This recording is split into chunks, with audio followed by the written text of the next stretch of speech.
Secret.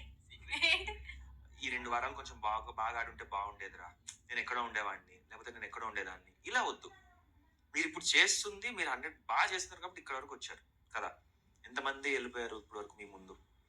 You might have thought అరే this person would be here or this person would be there అని అనుకుంటూ top 5 లో ఉండొచ్చాను. But ఎంతమంది వెళ్ళిపోయారు మీ ముందు.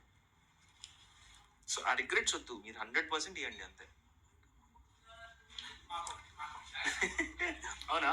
సజెషన్స్, మోటివేషన్స్, ఇన్స్పిరేషన్స్ అన్నారు. అంది అది మోటివేషన్, సజెషన్స్, ఇన్స్పిరేషన్స్ లాంటివి. సజెషన్ ఏముంది, నువ్వు అసలు చాణక్యుడివి.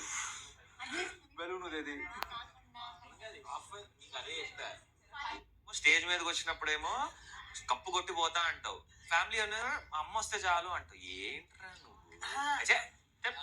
అది మెయిన్ చెప్ ఆటాడక ఎక్కువ నువ్వు. మెయిన్ రీజన్ ఎందుకు మరి ఆ స్టేజ్ మీద చెప్పావు, సొల్లు చెప్పావా? మరి అదే చెప్పా కదా, అమ్మ రావాలి, అమ్మ చేతులు కప్పాలి. అమ్మ వచ్చినప్పుడు మీరు చెప్పారు చాలు, ఇక్కడ వచ్చిందే పెద్ద మ్యాటర్. ఆబ్వియస్లీ బ్రో, అవన్నీ చెప్పమాక మళ్ళీ. అక్కడ ఏమన్నారు స్టేజ్ పైన, నువ్వు కప్పు కొట్టి రావాలంటే అంతంత పెద్ద మాటలు ఎందుకు అని అంటావు. ఏడే అన్న, అదే ఈడే అన్నా, అదే చెప్పాను నేను. అప్పుడు నీకు ఎందుకు ఓటేయాలి నేను? కప్పు గురించి ఎప్పుడు ఎప్పుడు మాట్లాడాలా? ఆ రోజు ఫాదర్ వచ్చినప్పుడు అన్నాడా లేదా? కప్పు గురించి అదే మాట మీద ఉన్నా. ఆ కళలు నెరవేర్చడానికి వచ్చావా, మన ప్రయత్నం మనం చేద్దామని. స్టేజ్ మీద నాకు సార్ ఉన్నప్పుడు ఏమన్నావు? నేను ఎంట్రీ అప్పుడు అన్ని కళలు నేర్చి ఒక 4 నేను ఒక నెరవేర్చాను కదా, సంథింగ్ ఏదో.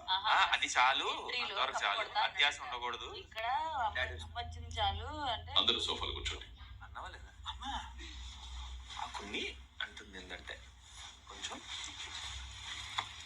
ఇక్కడ వరకు చాలే అని అనిపించకు అంటున్నా.